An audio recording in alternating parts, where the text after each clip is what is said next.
This shall not be my fate.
Staring into my eyes is ill-advised.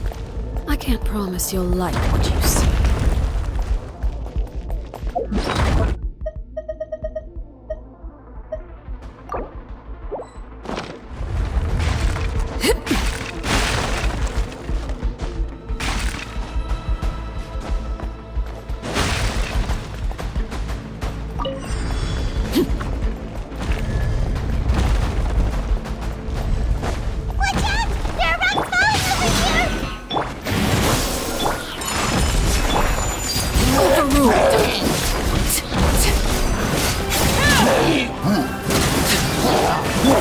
Body and mouth. Scatter! Whirling snap! This is where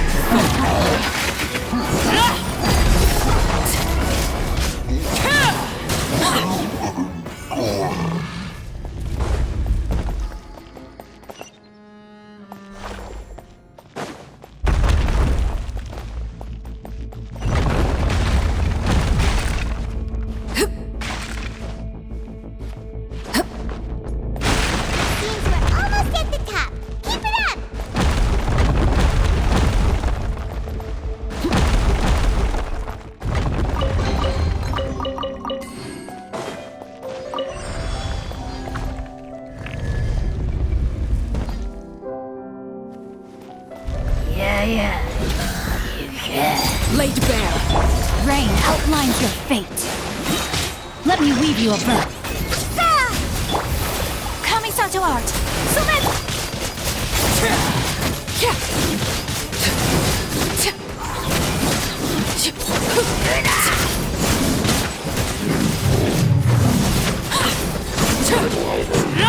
Overruled.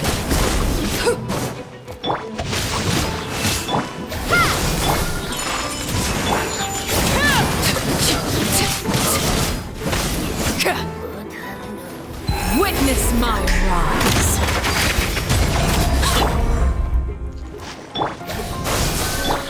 I cannot take flight.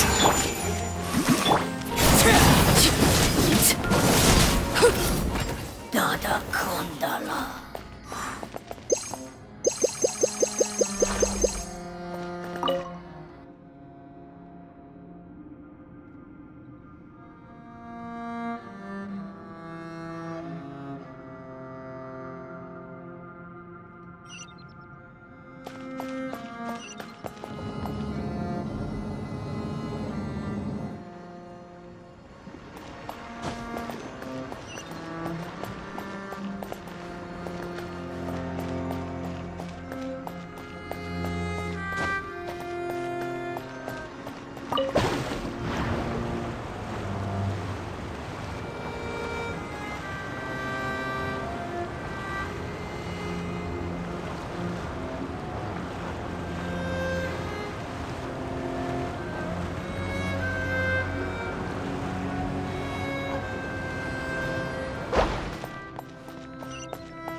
we've reached the end.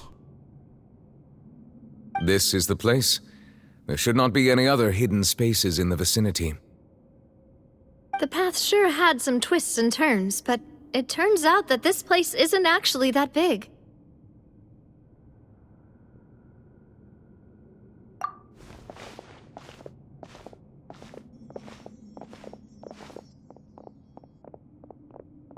Stone slates? It seems like they were put here as an offering. Could we take them down and have a look? Perhaps we should just leave them be for now. There are 4 locations in total, but only 3 stone slates. The slate that should be in the first empty spot is missing. The surrounding walls also show signs of... There's something written below. Let Paimon see. Reason dictates that this nation be destroyed. I shall record the history of its future here in its past. Say what? It feels like someone left these slates and these words here for a purpose. That would fit the circumstances dictated by the prophecy, yes. Indeed, the slates There's a person kneeling here. She seems so dedicated. And there's a whole bunch of other people behind her doing the same. She's facing this... what is this? Some kind of island in the sky? And is that Lady Farina in the third image? Did the Hydro Archon fall into the water? And is that a ring of people around her? Paimon doesn't quite get it. Are they all in the water? The fourth image. I know this one. This exactly matches the content of the prophecy.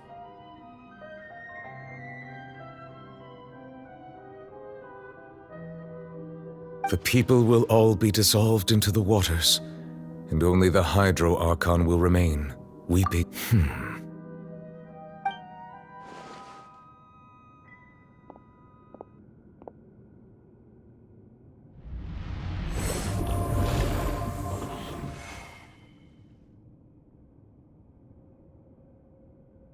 More information should be hidden in these slates, but I fear I cannot easily uncover it, most likely due to us missing the first slate. I am very sorry.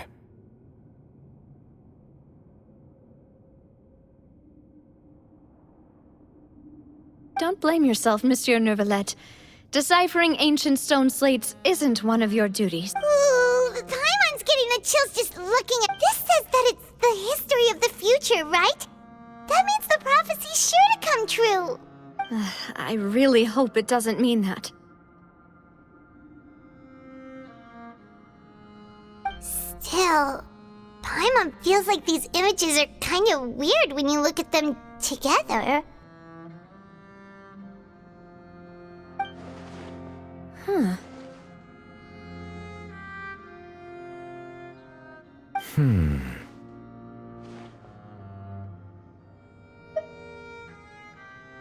That's right! If the images are in chronological order, shouldn't the fourth, the water's drowning fontaine, come before the third, where the Hydro Archon herself falls into the water? And yet the order is reversed here.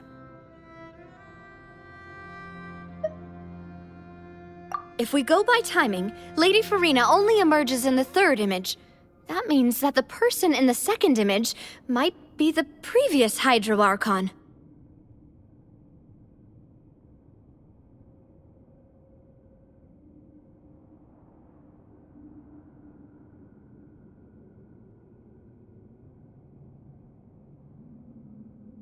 Egeria, then. I had never met her, but her appearance, the previous Archon kneeling before the floating island in the skies, as if confessing a sin. Did she herself commit that sin? And if not, also, I'm still wondering why these ancient stone slates are here at all. Judging from their contents... But who would have created these slates and left the... It seems that any further clues will have to come from Farina.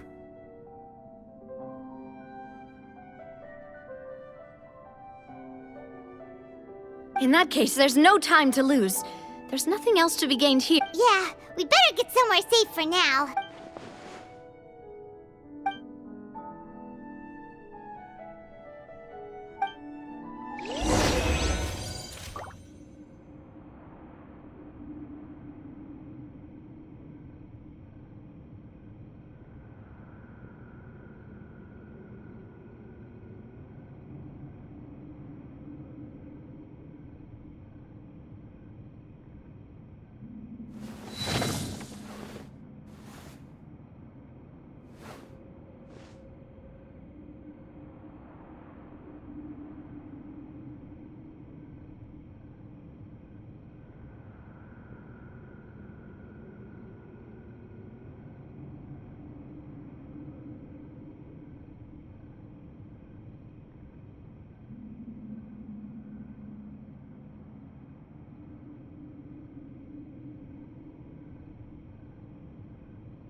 Let's split up here. I'm going to check on what's happening with the Spina. You know how it is. There's some things you just need to be there for yourself.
You still have energy for that, Navia? Paimon's already beat!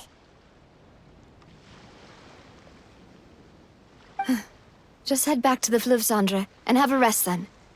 Thanks for keeping me company all this time. I'll depart as well. Thanks for your hard work today. Rest well, everyone.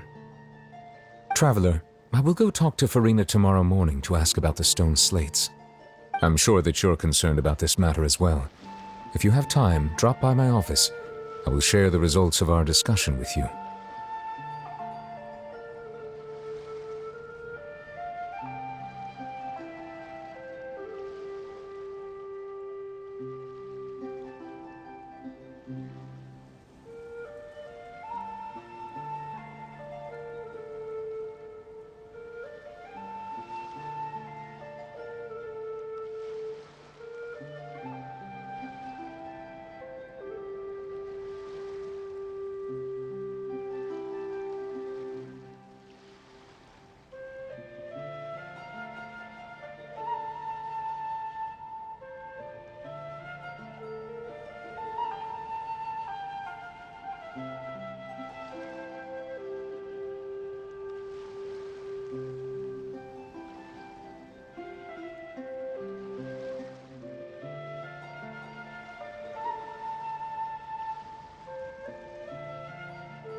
Talk to her about this directly.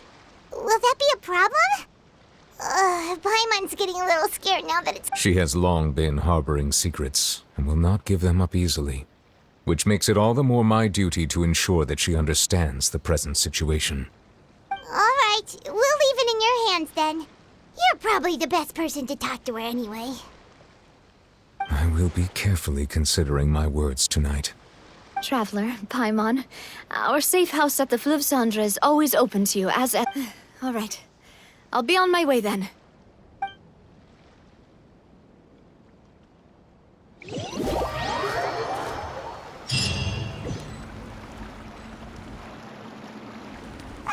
We're finally back!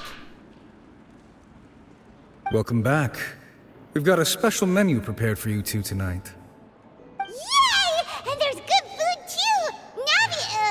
No, the boss is the best.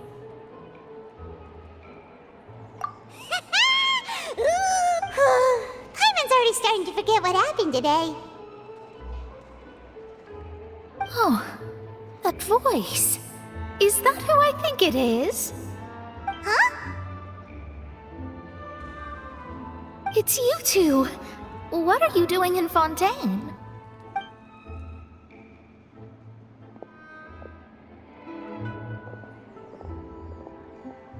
Mona?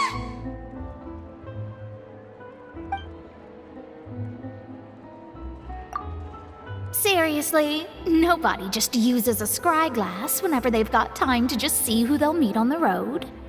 Still, we didn't expect to see you here. Wait, you're not a Fontanian, are you, Mona?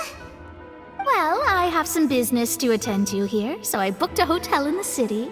I was just out for a stroll when I bumped into you. Quite unexpectedly, if I might add. Why did you think I was from Fontaine, though?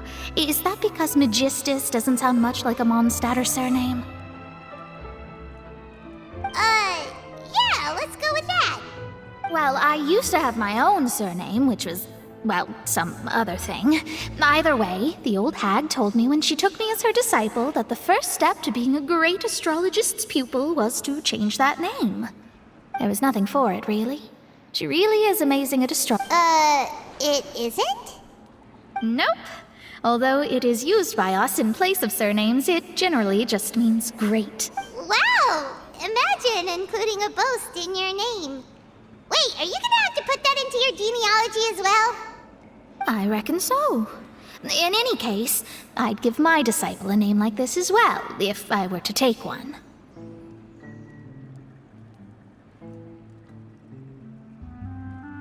Astromancer Barbeloth Trismegistus. Whoa, that's a long one. My name means Thrice as great? I know, right? Let's... Talk about excessive. Magistus is thus the calling card of our school, so to speak, which makes it about the same as a surname. That sounds terrible! But anyway, you're not Fontanian, are Well, I was born in Mondstadt, yes. My parents migrated to Dorman Port, and I traveled with the old hag for a while. Oh, that's a good thing then. At least we know you won't. Speaking of that, I'm sure you're aware there's something ominous about it. Well, the water, I mean. That was the main reason, yes. Just a while back, the Steambird invited me to take part in a panel and speak about the circulation of the prophecy as an astrologist. The invitation was sent quite early on. What do you make of that prophecy, Mona? Just tell us what you think as an astrologer. What I can tell you is that I'm an astrologist. And I'm afraid that this is not something that just anyone can do. But on the flip side, the prophecy is so huge and powerful. A visionary? Sounds really powerful. Of course. The old hag could do it. And I'd bet there are others amongst those Hexenzirkel colleagues of hers who could do something similar. Huh? Are you sure? All right, I'll help you. It isn't often that I see you with such a serious look on your face. I'll tell you once I hear back from her. Thanks, Mona. You're amazing as always. Oh, well, this is something only I can do after all. So yes, your praises are quite welcome. That's the greatest of astrologists for you! Of all the people we know, you know the star's the best! Indeed, indeed. That's the spirit. Oh, sorry. I came to see what all the commotion was about. If there's anything you need, do not hesitate to inform the Spina di Rosula. Oh, whoops. Guess we were getting a little too carried away there. Well, I'll go tend to my own business now. If I receive any news, I'll be sure to come find you two again. And there she goes, quick as rushing water.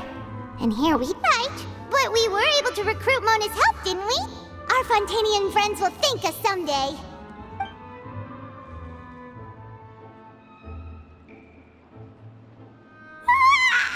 Good morning.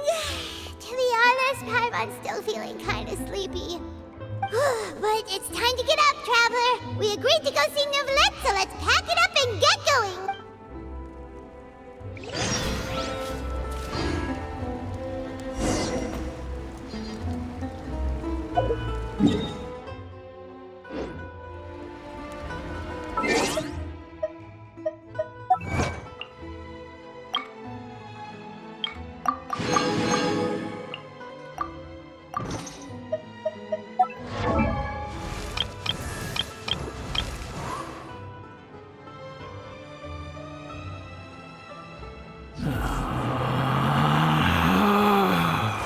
Relax. Go on. You have my undivided attention.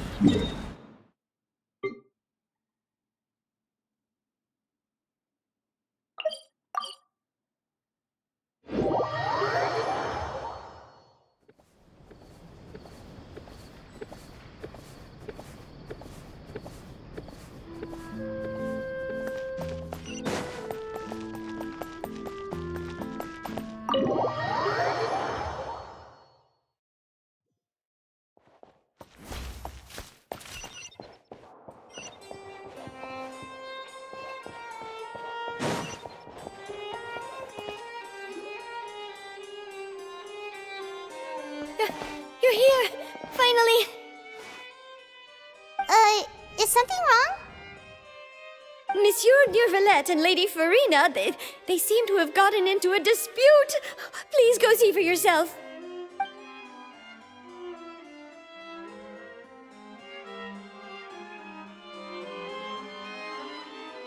I said, I've already explained everything. And yet the problem has not been properly solved.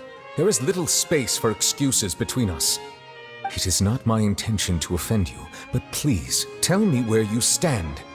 You are the Hydro Archon Focalor, are you not? Look at this.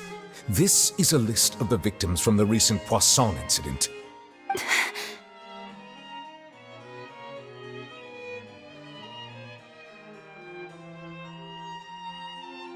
You mean... they're all... We did not arrive in time to avert this disaster, and I will not have it happen again. I will say this once more. You must tell me everything you know. Yesterday, I found 3 stone slates in some ancient ruins near Poisson. Do you know anything about those? Seriously? You're questioning me like this is a court case now. I don't know anything about that. But you found them in some ancient ruins, you say? That's correct, which is why I came to ask you some questions. There should have been 4 slates, but one of them was missing. The other 3 feature different images that seem to correlate to the prophecy. The prophecy? The second of these slates depicts the previous Hydro Archon Egeria kneeling before a floating island in the sky, as if confessing something. Do you know nothing of this either? I don't. I've never seen such slates. I'll ask you again. Do you really have no information regarding the previous Archon? My deciphering of the slates indicates that the Hydro Archon Egeria once had to confess to, or apologize for, a certain sin. If anyone would know about it, it should be you. All gods don't have the same secrets, you know. She was herself and I'm me. Is it really so strange that I know nothing? I understand your concerns, but I'm sorry. I just don't have anything to tell you. Forgive me for saying this now, Lady Farina, but I have long known of your various secret investigations into certain matters. There are several indications that you have been investigating the prophecy on the sly. This is not strange in itself, considering that you are the Hydro Archon. But it is strange that you should also claim to not know any of Egeria's secrets, as well as do nothing following your inquiries. You have never been as superficial as you have presented yourself to be, nor are you a fool. And yet, your behavior is very inconsistent.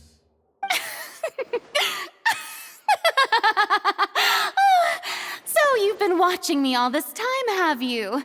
I didn't think you were that type. You... Well, since you know about my secret investigations, then you should know I'm actually working to take care of it. There's no point questioning or suspecting me. You're the Eudix, but you're still my subordinate. You should be following my lead. Just trust in me, you're Archon, and do as I say. Never mind whether you can truly convince yourself to or not. It'll all turn out fine. That's all I have to say. We do not discuss this matter again. Oh, the opera's about to start. Toodles!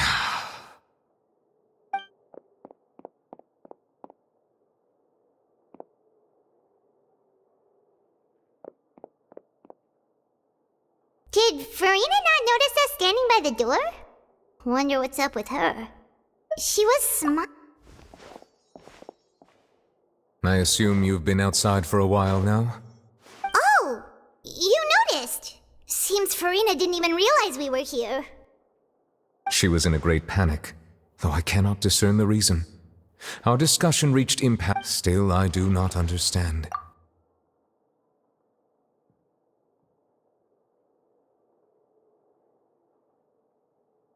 Everyone in her inner circle has noticed that she is hiding some secret. The issue is her attitude. I fear that she will not reveal anything unless absolutely forced to. We may have to create a situation in which she will have no choice. Oh? Like... Normally, people will only reveal the truth when standing trial, Perhaps we must have the Hydro Archon But Farina's seen so many trials, and she's really good at dodging questions. How do we make sure that she won't just slip away at the first chance she gets? We will need to consider this thoroughly, join forces with various parties, and then do what we can.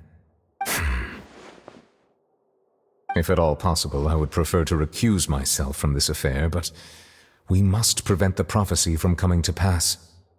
This may be cruel to her, but all Fontaine is in crisis.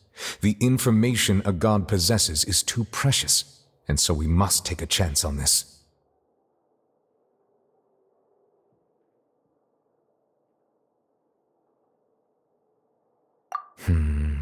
But who will lend us their aid to do such a thing?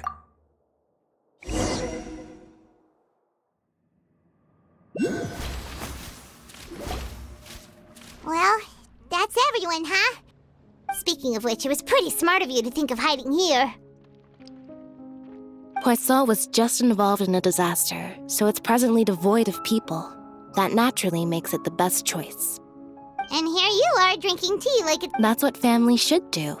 Sit and enjoy a leisurely time together. It's nice to enjoy tea here, you know? Care for a cup? Lend me your ears, everyone. Or perhaps one of you might like to start us off. How about you, friend? Me? No, I don't think I can. Then, how about you, good sir? I fear that I will cause the mood on this boat to become as somber as it is in court. Well then, I guess we're lucky we've got a local like me to organize things. Wonderful, the spotlight at last. I guess I'll be facilitating things from here. That was a little long-winded, don't you think? Oh, you might be right. Anyway, to cut to the... As for what that is, well, let's start by saying that we'll... Oh, how intriguing. Well, it's just an expression, really. One that I just learned from Chlorand, and used on the spot. So, let's invite her to explain in detail. Huh?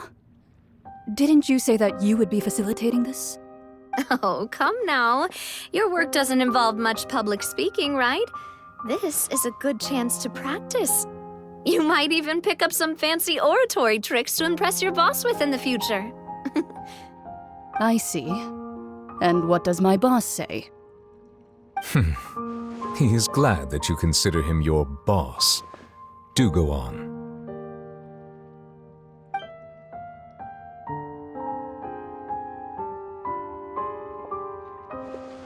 In that case, do any of you have experience hunting? Not that I recall. Fremine and I once used a wooden stick in a basket to catch wild rabbits when we were younger. As for Lynette, Oh, right. You were sick that day, weren't you? I've also gone diving to catch some fish before. Does that count? I'm afraid not. You may or may not have heard, but Fontaine once played host to a group known as the Marechaussee Hunters. Though that was their name, they did not hunt animals, but rather various monsters left behind by the ancient dynasty of King Remus. Today, Fontaine's monster population has already thinned greatly, so the hunters have blended back into society, taking up arms in other lines of work. They even left a unique methodology of hunting in their wake. A trap comprises of the following components: bait, a trigger, and a containment device. Sometimes a lethal implement will also be necessary to deal with the prey. So, if we were to build a trap together, right now, what would you choose to build it with? For me, I would prefer something basket-shaped. Pigeons and rabbits will see the bait and naturally enter the snare. Our line of work requires a deft hand, and we're some of the best in the industry, so you can count on our techniques. You used some of those techniques while moving the people of Poisson, didn't you? My subordinates mentioned that you even performed some magic for the bawling children. Yes, and I even managed to gather some intelligence in the meantime. I'm quite the multitasker if I do say so myself. I'm afraid I can't claim that as my strong suit. I prefer more stable methods, like placing bait in the water and waiting for the fish to come within reach. That's the kind of method I would count on. Calm and steady. Exactly the kind of person who would catch loads of fish. And I can be their assistant. With discretion, I'm sure. I'd probably use some sort of mechanical animal. Papa once bought me some small clockwork squirrels, mice, and such. When placed in the forest, they can attract others of their kind. I remember that you liked those too, didn't you? I did. And that would be a good way to go about it. If they're realistic enough, animals of the same kind will follow them all the way to the trap. What about you, Monsieur Neuvillette? I fear I do not have any related experience. That makes sense. You usually solve problems directly, without the use of any such tricks. But I do have one more question for you, monsieur. If we were to create a trap now, how would you design it? I would like for it to be effective, but bring no harm to the prey. A more gentle trap would be ideal. Kind, as always. However, our intention doesn't necessarily change the containment device and the type of implement we need. If we wanted to kill the prey in one strike, we would need a powerful implement. However, that also goes for prey that must be captured and safely contained. Wait, why's that? Only a hunter who's a true expert at subduing their prey can snare it without harming it. The line that divides life and death is often exceedingly thin. So are we going hunting together? We hadn't thought of seeing ourselves as hunters. It kinda works, but maybe it's still not the best metaphor. If our means of capturing and dealing with our prey is to put them on trial, then the hunting metaphor is actually quite accurate. But we shall require much more courage than any hunter to judge a god, a being whose seat is an exalted throne.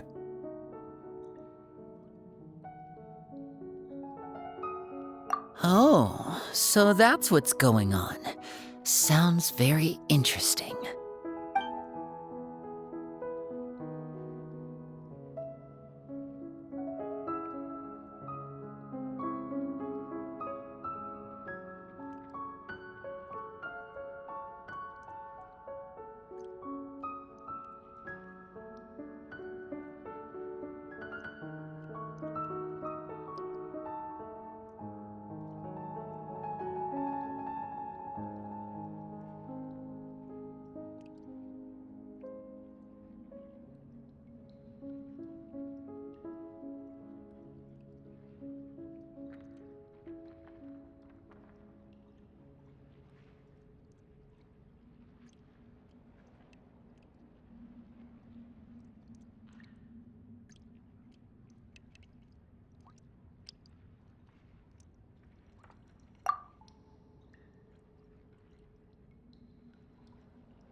It's been a tough few days, hasn't it?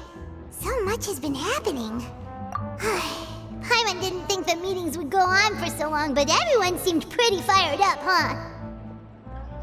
Paimon thought they'd be at least a little frightened. Well, Fremine was, now that Paimon thinks about it, but everyone, well... It's hard to say.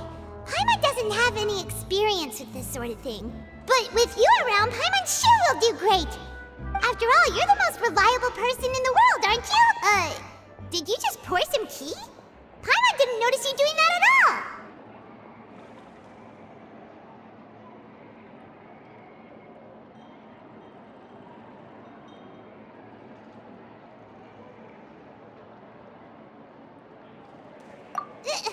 Then what's that?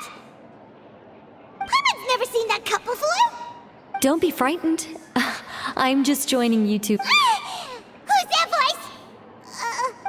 Huh. Have you forgotten me already? Wait. You are familiar. You're The voice from the sky, I fear that you're feeling lost now, just as you were feeling previously.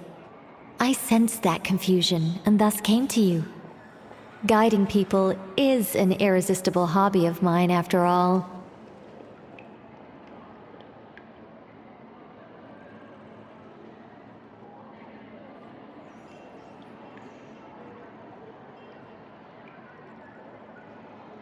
Consider me a passerby, just accepting a prophecy. Yes, what has been prophesied will be fulfilled. You may view such things as the history of the future. What? Then is there any way we can stop it? I believe you have witnessed a failed attempt with your own eyes. Ah, so you've caught on. Just as prophecies are usually only the future as seen from the perspective, are the things that you shall see different from...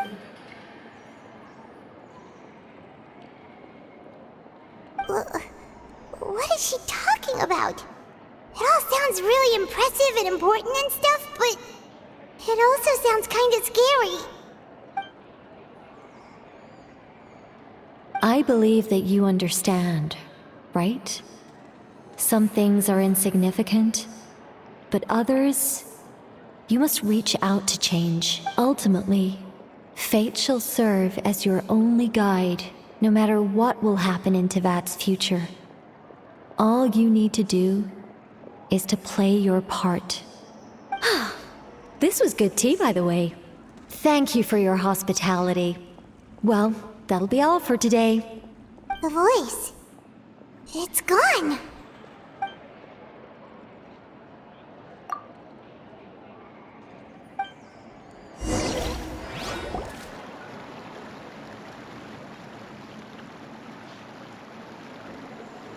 What? I want to hear someone talking.